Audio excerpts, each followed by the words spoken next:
नमस्कार, डॉक्टर विवेक शर्मा, सहआचार्य राजकीय मीरा कन्या महाविद्यालय उदयपुर।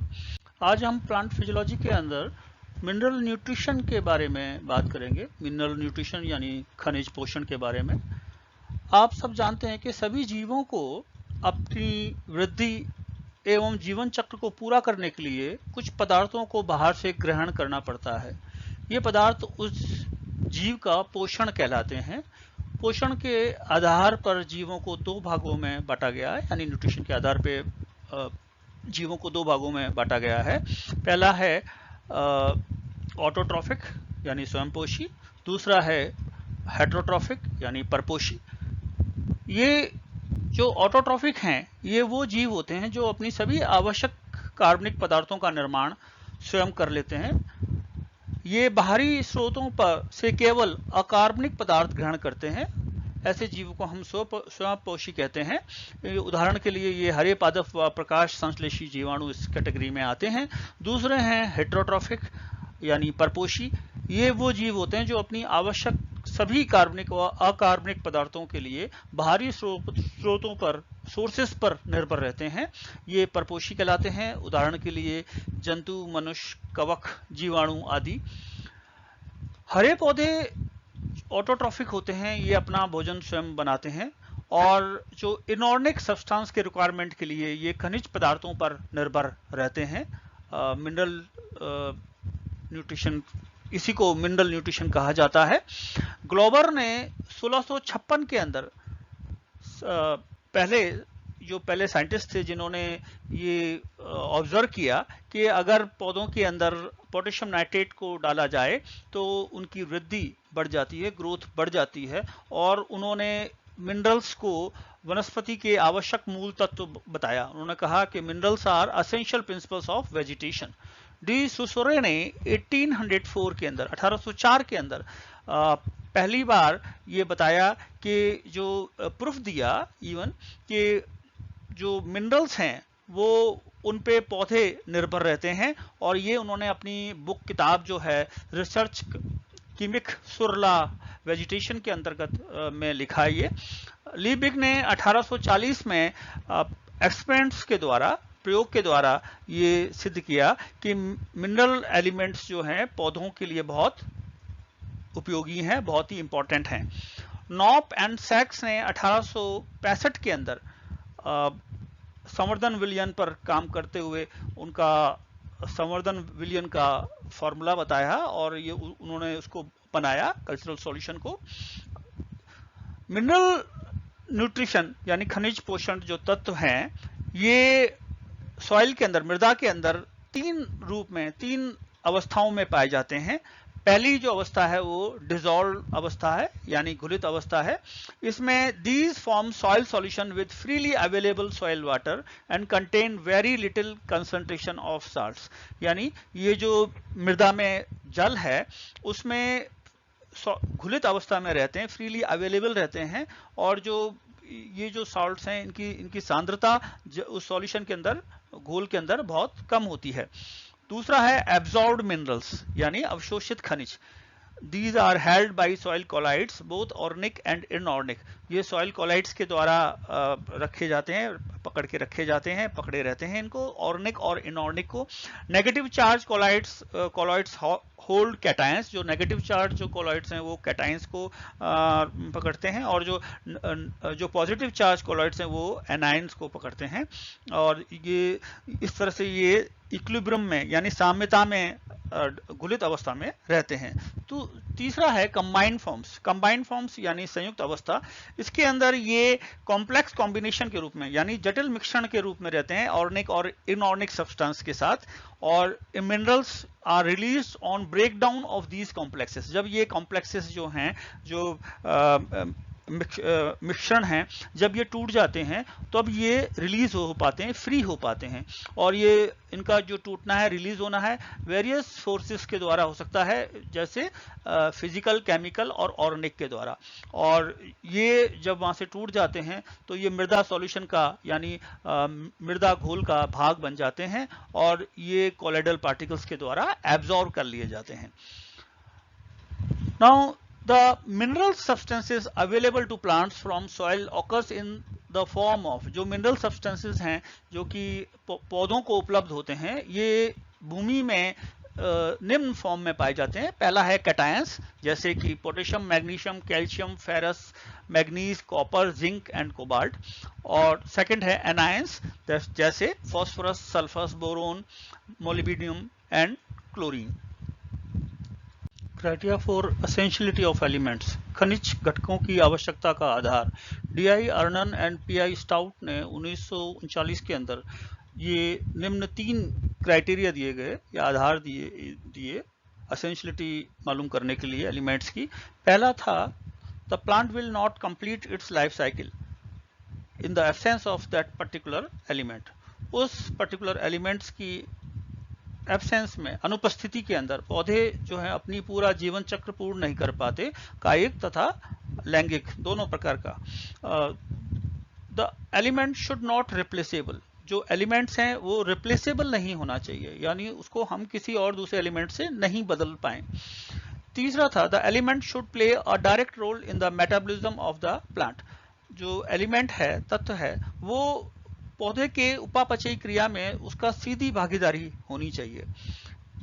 अतः ये इसमें पहला जो स्टेप है, प्रथम चरण है किसी भी एलिमेंट्स की एसेंशियलिटी को मापने के लिए, वो ये है कि ये मालूम होना चाहिए हमें कि वो एलिमेंट्स पौधे के अंदर पोषण जो न्यूट्रिशन है उसमें किस प्रकार की भागीदारी निभा रहा है। और इसको नापने के लिए हम ये 3 मेथड्स हैं, डिफरेंट मेथड्स हैं, इससे हम इसको नापते हैं। पहला मेथड्स है वो है एश analysis.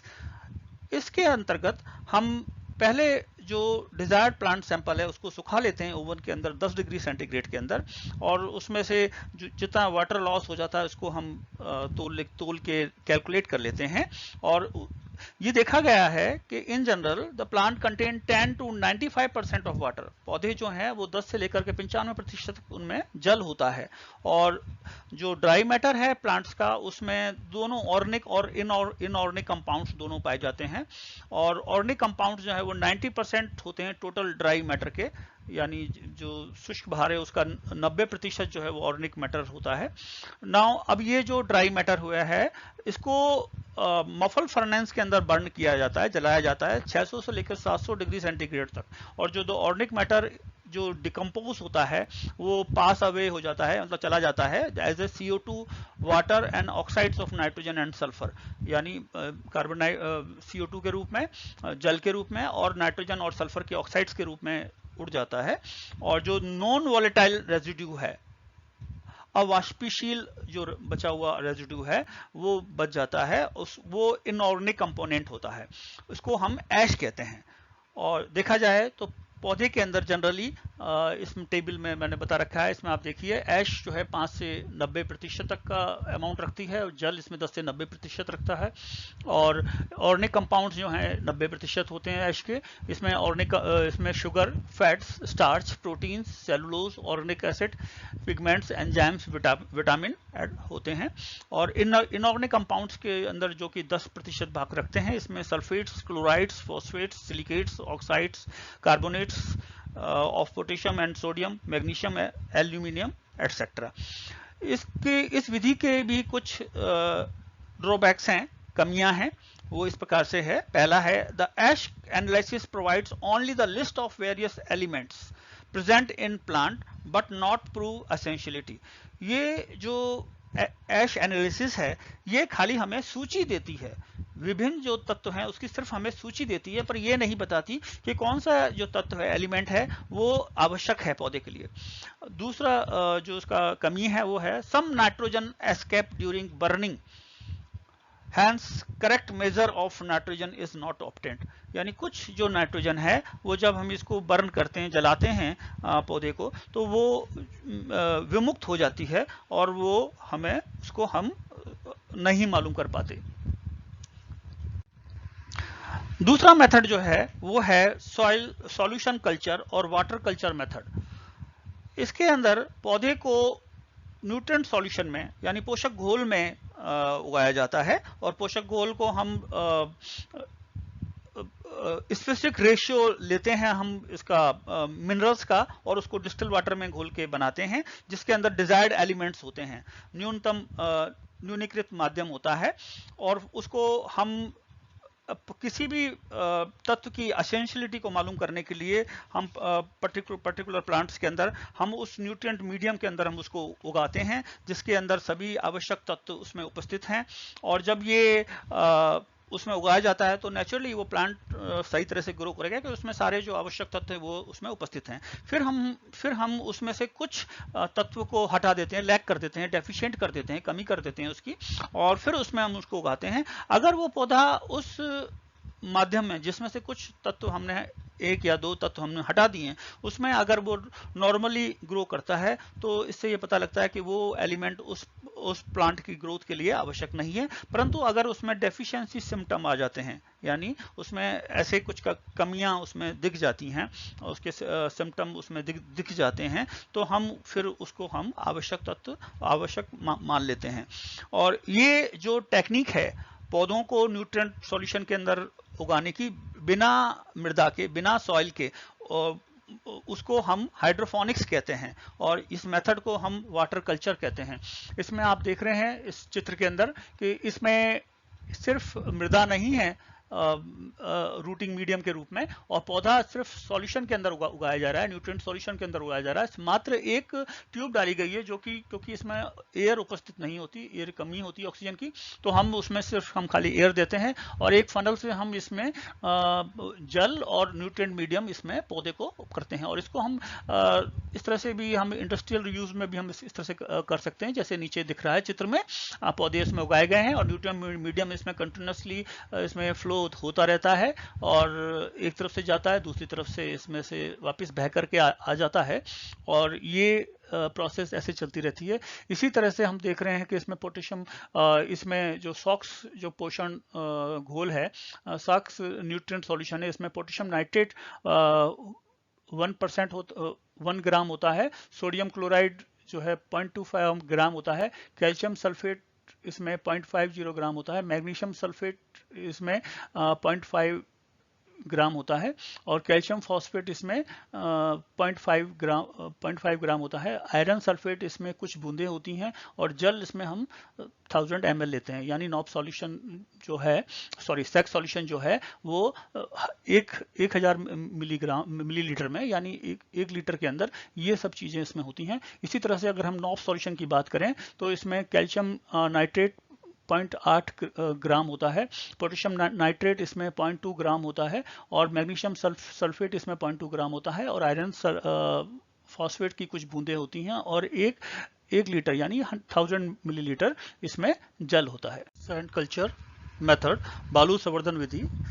Hair sand is use as a rooting medium. यहाँ पर जो बालू है वो रूटिंग मीडियम के रूप में यूज की जाती है, और पौधे को नेचुरल सॉइल में उगाने की बजाय स्टरलाइज, पूरी तरह से धुली हुई, well washed and sterilize pure quartz sand को लिया जाता है, और उसमें उपयुक्त मात्रा में विभिन्न जो लवण हैं, वेरियस साल्ट्स हैं, उनका सॉल्यूशन उसमें डाला जाता है, जोड़ा जाता है, और उसमें पौधे को उगाया जाता है।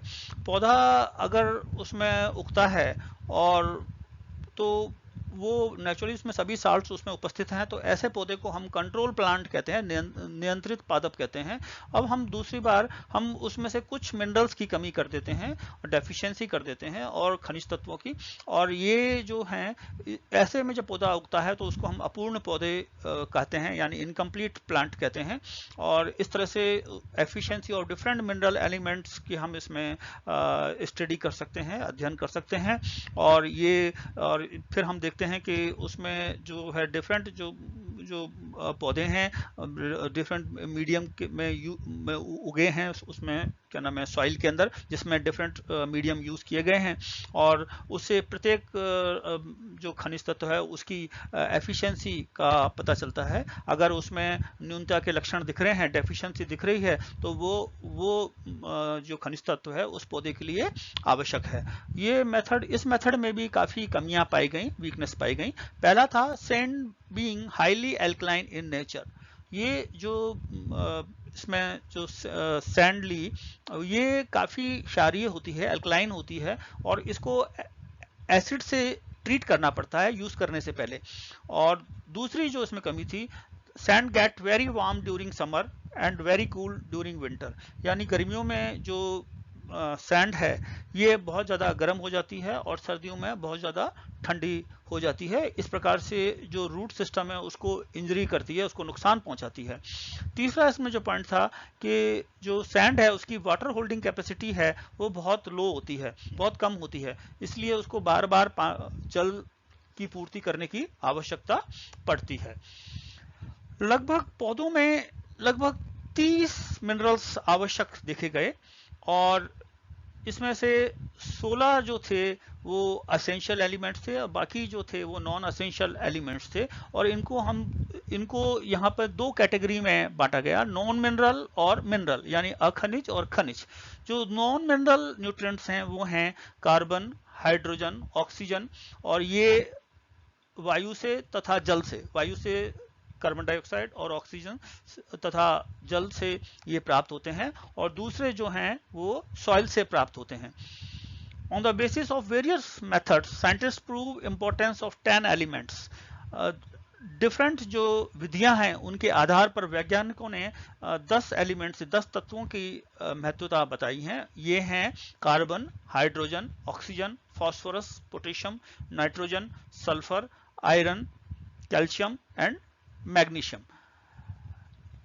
ये जो टर्म है macro and micro nutrients elements, ये रेफर करती है quantitative requirement of a particular mineral, यानी एक तत्व की परिमाणात्मक आवश्यकता क्या है ये दर्शाती है। और इस आधार पर इनको दो तत्वों को दो कैटेगरीज में बांटा गया है। पहला है मैक्रो न्यूट्रिएंट्स और मेजर एलिमेंट्स, यानी गुरु या मुख्य पोषक तत्व। These are essential elements are required by the plants in larger quantity. ये जो essential element हैं, यानी गुरु या मुख्य पोषक तत्व हैं, ये पौधों के द्वारा अधिक मात्रा में यूज किए जाते हैं। लगभग 0.2% से लेकर के 4% तक ड्राई मैटर बेसिस के आधार पर। ये हैं carbon, hydrogen, oxygen, calcium, sulphur, magnesium, nitrogen, phosphorus and potassium. दूसरे माइक्रो एलिमेंट्स जो हैं वो माइक्रो न्यूट्रिएंट्स हैं और ट्रेस एलिमेंट भी इनको कहते हैं, सूक्ष्म या सूक्ष्म मात्रिक तत्व भी कहते हैं।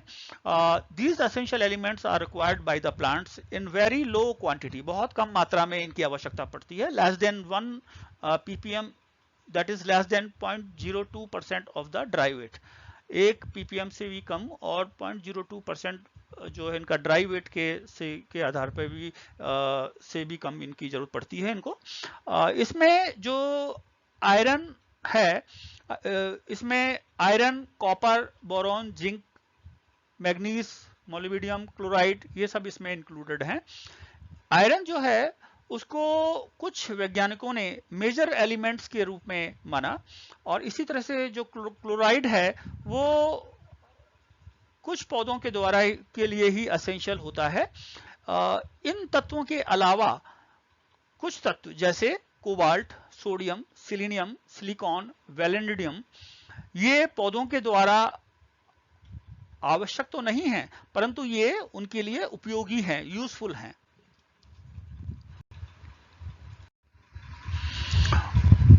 Role of mineral elements in plants, खनिज तत्वों की पौधों में भूमिका। थैचर ने 1934 में एलिमेंट्स जैसे हाइड्रोजन, ऑक्सीजन, फास्फोरस को बताया कि they took part in the energy transfer reaction, ये एनर्जी ट्रांसफर रिएक्शन में भाग लेते हैं।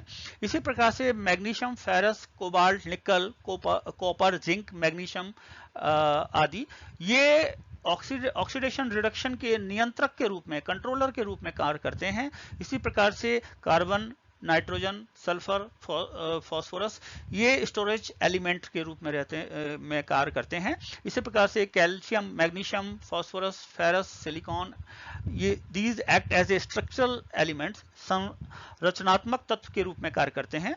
Sodium potassium, calcium, magnesium, chloride, phosphate, carbonate, bromide, nitrate, ये सब जो हैं these are osmotic these are regulators of osmotic concentration and electrolytic equilibrium, ये प्रासरण सांद्रता नियंत्रण के रूप में कार्य करते हैं। इसी प्रकार से nitrogen, phosphorus, sulphur are important constituent of nucleic acid and protein, ये न्यूक्लिक एसिड और प्रोटीन के महत्वपूर्ण अवयव हैं। Calcium is present in cell wall, specially middle wall, and magnesium is constituent of chlorophyll. Calcium जो है सेल वॉल के लिए, मिडल वॉल के लिए स्पेशली, और मैग्नीशियम जो है क्लोरोफिल के लिए आवश्यक है। दूसरे जो एलिमेंट्स हैं जैसे फ्रेमवर्क एलिमेंट्स कहलाते हैं, जैसे carbon, hydrogen, oxygen are framework elements form most of part of the plant body because these constituent of carbohydrate। ये जो कार्बन, हाइड्रोजन, ऑक्सीजन है, ये फ्रेमवर्क एलिमेंट्स कहलाते हैं क्योंकि ये पौधे की बॉडी का, शरीर का अधिकांश भाग बनाते हैं।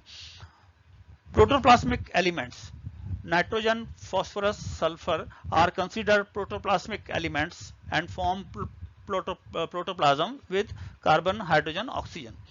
Catalytic elements These form the part of enzymes। ये जो एलिमेंट्स हैं कैटालिटिक, ये एंजाइम का हिस्सा बनाते हैं, जैसे iron, copper, magnesium, zinc, iodine, sulphur, molybdenum, calcium, magnesium, cobalt.